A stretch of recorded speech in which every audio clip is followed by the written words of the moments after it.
Welcome students. आज हम एक बहुत ही इम्पॉर्टेंट स्कॉलरशिप के बारे में डिस्कस करेंगे। ये है आपका इंस्पायर स्कॉलरशिप। इंस्पायर स्कॉलरशिप बहुत ही इम्पॉर्टेंट स्कॉलरशिप है जो कि आपका 10th level, 12th level, graduation और पोस्ट ग्रेजुएशन के लेवल पे दिया जाता है। ठीक है, तो आज हम लोग डिस्कस करेंगे 10th level inspire she scholarship के बारे में। शी का मतलब होता है स्कॉलरशिप फॉर हायर एजुकेशन। ठीक है, तो इसके बारे में हम लोग डिस्कस करेंगे कौन स्टूडेंट इसके लिए अप्लाई कर सकते हैं, ठीक है, कितना इसमें स्कॉलरशिप मिलता है, कितने सालों के लिए मिलता है, आप कैसे इसके लिए फॉर्म भर सकते हो, बाकी सारी चीज़ों के बारे में हम लोग पूरा डिटेल में डिस्कस करेंगे। ठीक है, चलिए स्टार्ट करते हैं। सबसे पहले तो आपको पता होना चाहिए कि किनको ये स्कॉलरशिप दिया जाता है, कौन से स्टूडेंट्स को ये वाला स्कॉलरशिप दिया जाता है। तो ये जो स्कॉलरशिप है स्पेशली ये साइंस के स्टूडेंट्स के लिए दिया जाता है। ठीक है, सिर्फ साइंस के स्टूडेंट ही इस स्कॉलरशिप के लिए एलिजिबल होते हैं। आर्ट्स, कॉमर्स या फिर एग्रीकल्चर के स्टूडेंट्स इसके लिए एलिजिबल नहीं होते हैं। ठीक है, सेकंड चीज़ ये है कि कौन साइंस के स्टूडेंट अगर एलिजिबल हो रहे हैं तो कौन है वो स्टूडेंट जिनको ये स्कॉलरशिप मिलेगा। तो 12वीं बोर्ड में टॉप 1% में जिन्होंने अपना जगह बनाया है, साइंस के ऐसे स्टूडेंट्स जिन्होंने 12वीं बोर्ड में टॉप 1% में जगह बनाया है, उनको ये स्कॉलरशिप दिया जाता है। मान लीजिए 1 लाख बच्चों ने साइंस सब्जेक्ट से 12th का पेपर दिया है, तो 1% जो रहेगा, ठीक है, मतलब 1,000 बच्चों को ये वाला स्कॉलरशिप दिया जाएगा। ठीक है, तो आपको पता कैसे चलेगा कि आप टॉप 1% में हो। ठीक है, जनरली हमारे यहाँ टॉप 10 की बात होती है, टॉप 20 की बात होती है, टॉप 100 की बात होती है। टॉप 1% कैसे निकलेगा? तो जैसे मान लीजिए आपने छत्तीसगढ़ बोर्ड से अपना एजुकेशन पूरा किया है, तो Chhattisgarh board of secondary education की वेबसाइट पर जाओगे आप, तो ये वाला एक PDF आपको मिलेगा। ठीक है, ये है आपका एडवाइजरी नोटिस, जहाँ पर आपको eligible note of candidates for applying scholarship for higher education, SHE का मतलब क्या होता है? Scholarship for higher education. तो ये वाला PDF मिलेगा। इस PDF में वो सारे स्टूडेंट्स का नाम और रोल नंबर और आपका इनविटेशन लेटर भी दिया गया है। ठीक है, ये पूरा आपका इनविटेशन लेटर है, इस प्रकार से पूरा दिया जाएगा। इसमें आप अपना नाम और रोल नंबर को सर्च करके देख सकते हैं आपका नाम और रोल नंबर है या नहीं। जनरली ये जो कट ऑफ है वो 80% के आसपास में होता है। ठीक है, कभी कभी परसेंट हाई भी हो जाता है, कभी कभी कम हो जाता है। तो सबसे कम आई थिंक 75% तक भी गया है ये। और इस साल का जो है 2024-25 का जो कट ऑफ है, आई थिंक ये 80.1 या 2% गया है। ठीक है, इसको आप वेबसाइट में और अच्छे से चेक कर लेना कितना ये गया है। और ये फिलहाल जिनका भी नाम इस PDF में रहेगा, जिनका भी रोल नंबर इस PDF में होगा, वो सारे स्टूडेंट्स आपके इंस्पायर स्कॉलरशिप के लिए एलिजिबल हो जाएंगे। ठीक है, तो ये वाला जो आपका छत्तीसगढ़ बोर्ड है वहाँ से आप इसको डाउनलोड कर सकते हो। मान लो आपने CBSE बोर्ड से तैयारी किया हुआ है, तो आप CBSE की वेबसाइट पे जाओगे तो वहाँ से मिल जाएगा। ये जो आपका स्कॉलरशिप है वो ओवरऑल ऑल इंडिया लेवल का है। जैसे MP बोर्ड से कुछ स्टूडेंट्स पास होंगे तो MP बोर्ड का अलग कट ऑफ निकलता है। ठीक है, बिहार बोर्ड का अलग निकलेगा, UP बोर्ड का अलग निकलेगा, सबका कट ऑफ अलग रहता है, सबका परसेंट अलग रहता है। ठीक है, टॉप 1% की बात होती है, इसलिए हर स्टेट का अलग अलग कट ऑफ निकलता है। हमारे छत्तीसगढ़ का जनरली 80% में आ जाता है। ठीक है, तो ये वाला जो PDF है उसमें आप अपना नाम और रोल नंबर देख लीजिएगा। ओके, चलिए अब बात करते हैं साइंस के जो स्टूडेंट है वो कौन सा ऐसा कोर्स करेंगे जिसके तहत उनको ये इंस्पायर का स्कॉलरशिप दिया जाएगा। तो ध्यान देंगे, इंस्पायर के अंतर्गत आपको BSc करने पर ही ये वाला जो इंस्पायर स्कॉलरशिप है वो दिया जाता है। ठीक है, BSc आप ऑनर्स कर सकते हो, प्लेन BSc कर सकते हो, या फिर इंटीग्रेटेड MSc कर सकते हो। ठीक है, इंटीग्रेटेड MSc मतलब 5 साल का जो कोर्स होता है, 3 साल BSc और 2 साल MSc, या फिर BS। हमारे छत्तीसगढ़ में तो BS का कोर्स नहीं किया जाता। तो मेजरली आप अगर छत्तीसगढ़ के स्टूडेंट हो तो BSc ऑनर्स, BSc या फिर MSc कर रहे हो, इंटीग्रेटेड MSc, तभी आपको ये वाला जो स्कॉलरशिप है दिया जाएगा। ध्यान देंगे, बहुत सारे स्टूडेंट्स इंजीनियरिंग करने चले जाते हैं। ठीक है, पॉलिटेक्निक कॉलेज में, इंजीनियरिंग कॉलेज में, या फिर MBBS करते हैं, या फिर एग्रीकल्चर वाले स्टूडेंट्स आपका एग्रीकल्चर कृषि में करते हैं, तो उनको ये वाला स्कॉलरशिप नहीं दिया जाता। सिर्फ और सिर्फ आपको BSc करने पे ही ये वाला स्कॉलरशिप दिया जाएगा, इसको ध्यान रखना। ठीक है, अब BSc कर रहे हो तो ऐसा नहीं कि कोई सा भी BSc कर लिए, BSc में कोई सा भी सब्जेक्ट है तो आपको दे दिया जाएगा। यहाँ पर उसमें भी कंडीशन दिया गया है। यदि आप BSc कर रहे हो तो ये 18 सब्जेक्ट का यहाँ पर पूल दिया गया है। जैसे BSc हम करते हैं तो जनरली 3 हमारे मेजर सब्जेक्ट होते हैं, तो 3 मेजर सब्जेक्ट इस पूल में होने चाहिए तभी आपको दिया जाएगा। फॉर एग्जाम्पल, BSc मैथ्स का कोई स्टूडेंट है, उसने लिया है BSc में फिजिक्स, केमिस्ट्री और मैथ्स, तो आपको देखना है आपका फिजिक्स, केमिस्ट्री, मैथ्स इस पूल में दिख रहा है, मतलब आप एलिजिबल हो। मान लीजिए किसी ने लिया है फिजिक्स, केमिस्ट्री और जियोलॉजी ले लिया है। ठीक है, तो जियोलॉजी भी यहाँ पर दिया गया, मतलब वो एलिजिबल हो गया।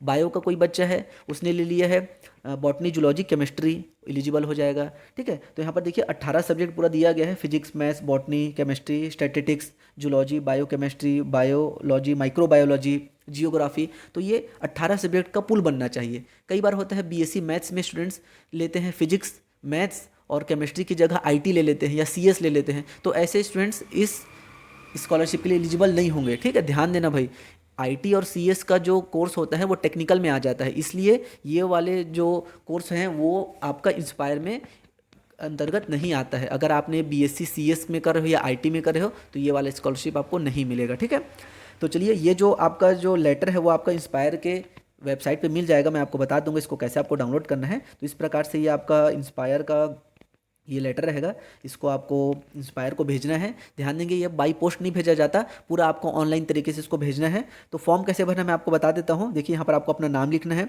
ठीक है, और आप कौन सा कोर्स कर रहे हो। जनरली हमारे यहाँ बच्चे बीएससी करते हैं, अगर आप बीएससी ऑनर्स कर रहे हो या इंटीग्रेटेड एमएससी कर रहे हो तो उसमें टिक मार देना। ठीक है, कौन से सन में आपने ज्वाइन किया है। अब देखिए यहाँ पर आप अपने जो 3 मेजर सब्जेक्ट हैं उनका पेयर बना लेना। जैसे मान लीजिए फिजिक्स केमिस्ट्री मैथ्स हो गया तो 3 पेयर बन गया। ठीक है, अपनी कॉलेज का नाम, यूनिवर्सिटी का नाम लिख लीजिएगा और डेट प्लेस करके आपको सिग्नेचर कराना है और स्टैम्प सील लगवाना है प्रिंसिपल का। ध्यान देना, बहुत बार गलती होता है यहाँ पर।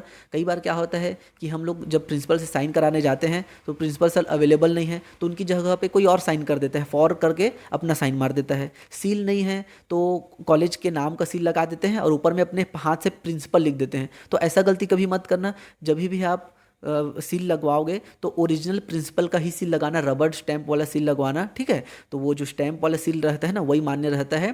ठीक, अपने हाथ से लिखा वाला चीज़ मान्य नहीं रहता, क्योंकि बहुत सारे ऐसे लोगों का मैं जान रहा हूँ जिन्होंने ऐसी गलती किया था और उनका जो फॉर्म है वो रिजेक्ट हो गया था। ठीक है, तो प्रिंसिपल से आप साइन कराइए और प्रॉपर उनका जो सील है उसको लगवाना है। ठीक है, तो इस प्रकार से ये सारी चीज़ें आपको करना है, फिर इसको स्कैन करके आपको अपलोड करना है। ठीक है,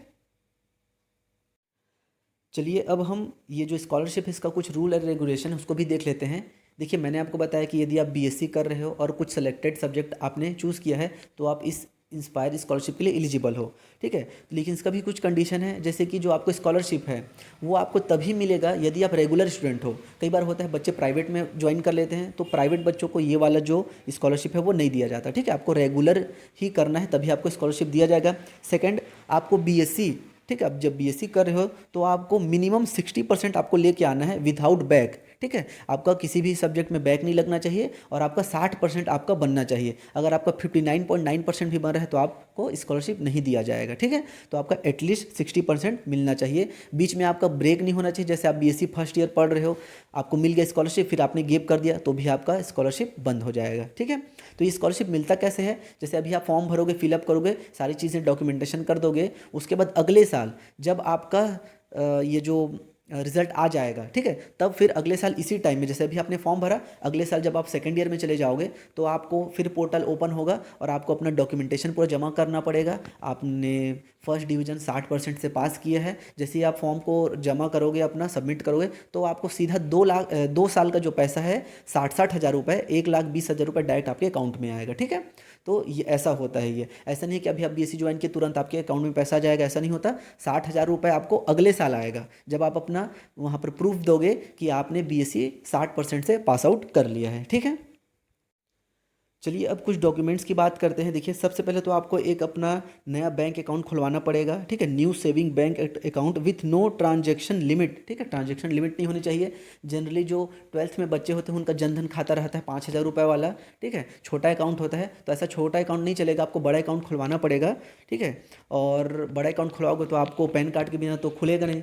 तो सबसे पहले तो आप पैन कार्ड अपना बनवा लीजिए, जितने भी 12th के बच्चे हैं। ठीक है, जैसे पास आउट हुए हैं तो आप अपना पैन कार्ड, जो जरूरी दस्तावेज है बैंक का अकाउंट खुलवाने के लिए, उसको आप रख ले रहो। ठीक है, इसमें दिया गया है, फिर इसमें आपका self attested photo copy of front page of bank passbook. ठीक है, एंड आधार।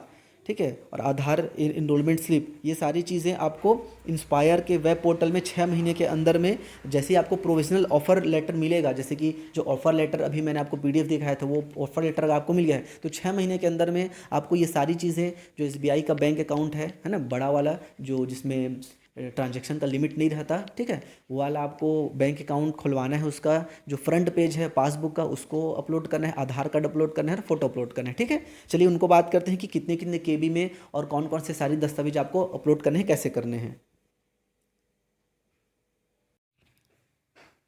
चलिए अब हम बात करते हैं उन सारे ज़रूरी दस्तावेजों की जो आपको अभी फॉर्म भरने के समय में ज़रूरत पड़ेगा। ठीक है, तो सबसे पहले दिया गया है पासपोर्ट साइज़ फ़ोटो। ध्यान देंगे, पासपोर्ट साइज़ जब बच्चे फ़ोटो खिंचाते हैं तो चश्मा पहन के फ़ोटो खिंचाते हैं, जिनको चश्मा लगा है तो चश्मा को उतार दिया करो। ठीक है, और जो बैकग्राउंड है उसको हमेशा वाइट रखा करो। कई बार ब्लू बैकग्राउंड रहता है, ग्रीन बैकग्राउंड रहता है, तो ऐसा कभी फ़ोटो मत खिंचाना। जो आप फ़ोटो अपलोड करते हो ना, उसका बैकग्राउंड हमेशा वाइट होना चाहिए। और कभी भी आपको चश्मा पहन के फ़ोटो नहीं खिंचाना है। चश्मा लगा हुआ भी है तो भी चश्मा को निकाल दिया करो, बहुत बार रिजेक्ट हो जाता है। ठीक है, क्लास 10th का मार्कशीट लगेगा।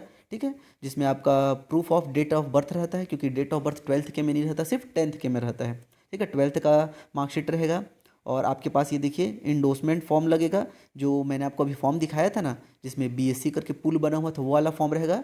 ठीक है, कभी कभी बोनाफाइड सर्टिफिकेट भी लगता है, तो वो भी आपको कॉलेज में मिल जाएगा। ठीक है, eligibility note, advisory, central board आपका देखिए, ये जो 5th नंबर में जो दिया गया है, ध्यान देना ना, एलिजिबिलिटी नोट, एडवाइजरी नोट, ये कौन सा है? जो सबसे पहले मैंने आपको पीडीएफ दिखाया था ना, Chhattisgarh board of secondary education का, वहाँ पर से आपको जो आपके नाम का पीडीएफ रहेगा, जो आपको इनविटेशन लेटर है, वो है 5वें नंबर का, तो उसको आपको करना है। 6वां नंबर में आईटी जेई वाला है, इसका तो आपका कोई काम नहीं है। 7th में आपका कास्ट सर्टिफिकेट अगर आपके पास है तो इसको भर सकते हो, लेकिन आप अपना बना लिए रहना भाई। ठीक है, कब कौन सी चीज़ का ज़रूरत पड़ जाए भरोसा नहीं है, तो कास्ट सर्टिफिकेट, जाति निवास, वो सबको करवा लिए रहना, सत्यापन वाला। ठीक है, और कोई से भी अगर सपोर्टिंग डॉक्यूमेंट, हर बार नियम बदलते रहता है, कभी कभार कुछ और चीज़ें लग जाती हैं, तो वो सारी चीज़ लगेगा। ठीक है, तो मेजरली आपका फ़ोटो हो गया। ठीक है, इस और क्लास 10th का मार्कशीट, 12th का मार्कशीट, इंडोसमेंट फॉर्म हो गया, और एलिजिबिलिटी का जो एडवाइजरी है, 1 से लेकर 5 तक का एकदम आपका जरूरी चीज़ हो गया। ठीक है, चलिए अब मैं आपको वेबसाइट के बारे में बता देता हूँ, कैसे आप इंस्पायर का जो स्कॉलरशिप है उसकी सारी जानकारी प्राप्त कर सकते हो। तो आपको सिंपली सर्च करना है इंस्पायर स्कॉलरशिप, और ये जो फर्स्ट वाला पोर्टल दिया गया है ना इंस्पायर का, ठीक है, डायरेक्ट इंस्पायर लिखा होगा, इस पर चले जाना, और ये आपका वेबसाइट रहेगा इंस्पायर का। ठीक है, ये वाला वेबसाइट रहेगा। राइट साइड में देखिए यहाँ पर साइन इन दिया गया है, तो यहाँ पर आप न्यू यूज़र हो तो अच्छे से आप रजिस्टर कर लेना भाई, अच्छे से अपना आईडी बना लेना, पासवर्ड को याद रखना, बहुत बार गलती हो जाता है, आईडी पासवर्ड याद नहीं रहता, प्रॉब्लम होता है, तो इसको आप सही सॉर्ट बनाना अच्छे से। ठीक है, और जो भी आपको चीज़ें मिलेगा इसी में मिलेगा। ठीक है, जैसे कि ये देखिए दिया गया है गाइडलाइन एंड फॉर्मेट, तो गाइडलाइन और फॉर्मेट में आप देखोगे तो यहाँ पर 4 ऑप्शन आ रहा है, इंटर्नशिप, स्कॉलरशिप, फेलोशिप और फैकल्टी फेलोशिप। तो आपको जो सेकंड नंबर का ब्लू वाला दिया गया है ना, SHE, scholarship for higher education, इस पे जाना है। और देखिए यहाँ पर गाइडलाइन दिया गया है, गाइडलाइन को आप टच करोगे तो गाइडलाइन दे देगा आपको, कैसे आपको ऑनलाइन फॉर्म फिल करना है, इसका पूरा जानकारी दिया गया है। ठीक है, पोस्ट ऑफर के बारे में बताया गया है। फॉर्मेट में आप जाओगे तो आपको मिल जाएगा ये इंडोसमेंट फॉर्म मिल जाएगा बीएससी का। ठीक है, जिसमें आपको पूल बना हुआ था, एमएससी का इंडोसमेंट फॉर्म मिल जाएगा, फेलोशिप हायर एजुकेशन का, ये सारी चीज़ें आपको दिया गया है। तो ये सबको डाउनलोड करके अच्छे से पढ़ लेना। बहुत बार क्या होता है, हम लोग एकदम जल्दबाजी करते हैं और फॉर्म को अच्छे से पढ़ते नहीं हैं, वहाँ पर बहुत सारी चीज़ें दी गई होती है, उनको आप अच्छे से पढ़ना। फॉर्म को भरने में थोड़ा सा भी गलती नहीं होना चाहिए। ठीक है, तो इस प्रकार से आप लॉगिन करके जो भी डॉक्यूमेंट लगेगा आप भर देना। ठीक है, सबसे पहले तो आप अपना एसबीआई का अकाउंट खुलवा लो। उसके बाद जब ये सारी डॉक्यूमेंट आप जमा कर दोगे ना, आई थिंक अगस्त के लास्ट वीक में और सितंबर के फर्स्ट वीक में ना, ये सारी चीज़ को कंप्लीट करना रहता है। उसी टाइम पोर्टल ओपन होता है 1 डेढ़ महीना के लिए, सब चीज़ को जमा कर दोगे, उसके बाद बढ़िया से आराम से घर में बैठना। और अगले साल जब आपका फर्स्ट ईयर कंप्लीट हो जाएगा, रिजल्ट आ जाएगा, उसके बाद ये सारी चीज़ें आपको फिर से भरना पड़ता है। ठीक है, यहाँ पर आप अपना एसबीआई का पासबुक को भरोगे। ठीक है, बीएससी का रिपोर्ट कार्ड को जमा करोगे। ठीक है, मार्कशीट को जमा करोगे। फिर ये पूरा स्टेप दिया गया है कि कैसे आपको लॉगिन करना है, स्कॉलरशिप पे जाना है, रिलेटेड लिंक को आपको क्लिक करना है, फिर ऑफर लेटर को टिक करोगे, सबमिट बटन दबाओगे, ये सब चीज़ दिया गया है। ठीक है, आप आराम से भरना। यहाँ पर लास्ट में देखिए एक चीज़ दिखा गया है, do not send any documents by post. ठीक है, पोस्ट से कुछ मत भेजना। ठीक है, सब डिजिटल हो चुका है, तो आपको पूरा ऑनलाइन माध्यम से होगा। कुछ भी चीज़ समझ में नहीं आएगा तो आप अपने टीचर से, अपने सीनियर दोस्तों से बात कर लेना, भाई क्या हुआ था, कैसे हुआ था करके, अपने मन से एक्स्ट्रा दिमाग मत लगा लेना, क्योंकि बहुत बड़ा स्कॉलरशिप है, 80,000 मिलने वाला है, तो एक छोटी सी गलती की वजह से ये चूकना नहीं चाहिए। ठीक है, ठीक है, तो इस प्रकार से आपको अगले साल जब आप ये सब फॉर्म वॉर्म भर दोगे, फिर अगले साल आप अपना सारे सर्टिफिकेट को जमा करोगे कि आपने बीएससी फर्स्ट डिवीज़न से पास कर लिया है, तो आपको 2 साल का आपका पैसा एक साथ दिया जाएगा। फिर थर्ड ईयर में पहुंचोगे तो 1 साल का पैसा मिलेगा, और अगर आप एमएससी करोगे तो फिर एमएससी में फिर 2 साल पैसा मिलेगा। तो इस प्रकार से पूरा 5 साल तक आपको जो है 60,000 रुपये मिलेगा। और अगर आप इंटर्नशिप करोगे तो 20,000 रुपये उसका अलग से मिलेगा, ठीक है। इसके बाद आपका पीजी लेवल का होता है, जिसमें पीजी जैसे आपने कंप्लीट कर लिया, फिर आप पीएचडी ज्वाइन करते हो तो फिर पर मंथ आपको 20,000 रुपये स्कॉलरशिप दिया जाता है। तो ये बहुत सारी चीज़ें हैं, ठीक है। तो फिलहाल तो अब अभी आप अपना 12th लेवल का जो है उस पर ध्यान दीजिए, बढ़िया से इसको फॉर्म को भरिए, अपना नया अकाउंट खुलवाइए, ठीक है। कोशिश करना एसबीआई का खुलवाने का। अगर मान लो आपका पहले से एसबीआई में है तो बैंक मैनेजर से जाके बात कर लीजिए कि छोटा अकाउंट है सर, तो इसको कैसे आप बड़े अकाउंट में कन्वर्ट कर सकते हो, कि क्लोज ही करना पड़ेगा, ठीक है। और बैंक अकाउंट ओपन करा है तो अपना मोबाइल नंबर ही देना। अक्सर क्या होता है हम लोग माँ बाप का नंबर को दे देते हैं, मैसेज उसमें आ रहा है, लिंक इधर आ रहा है, तो ऐसा नहीं होना चाहिए, ठीक है। अपना हर चीज़ अपने मोबाइल नंबर पे करना और सारे आईडी पासवर्ड को बढ़िया से लिख के रखना तो ज़्यादा सही रहेगा, क्योंकि कोई भी चीज़ अगर घूमेगा तो फिर बड़ा दिक्कत हो जाएगा आपको ही, ठीक है।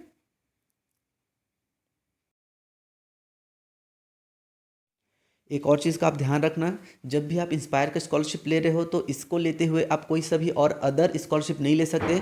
मतलब जो स्टेट गवर्नमेंट देता है 2,000 रुपये वाला सालाना स्कॉलरशिप, उसको नहीं ले सकते, ठीक है। तो वो वाला स्कॉलरशिप का फॉर्म मत भरना। इसको ले रहे हो तो ऑब्वियस सा बात है, इसको लोगे तो उसको लेने की जरूरत भी नहीं पड़ेगी, ठीक है। कई बार होता है दो दो को भर देते हैं तो रिजेक्ट हो जाता है, ठीक है। तो सिर्फ एक ही भरो और उसी को लो। आई होप कि आपको ये इंस्पायर स्कॉलरशिप के बारे में जो भी मैं जानकारी दी हूँ अच्छे से आपको समझ में आया होगा। फिर भी अगर आपको कोई डाउट है तो आप कमेंट बॉक्स में कमेंट करके डाउट पूछ सकते हो, ठीक है। कोई सा भी आपका डाउट है तो। और इस चीज़ को ज़्यादा से ज़्यादा शेयर करिए। ये जो इंस्पायर का स्कॉलरशिप है बहुत सारे लोग ना छूट जाते हैं, लोगों को पता नहीं होता ये स्कॉलरशिप मिलता है, ठीक है। मेरे ही बहुत सारे दोस्त ये स्कॉलरशिप नहीं भर पाए थे क्योंकि उनको पता नहीं था।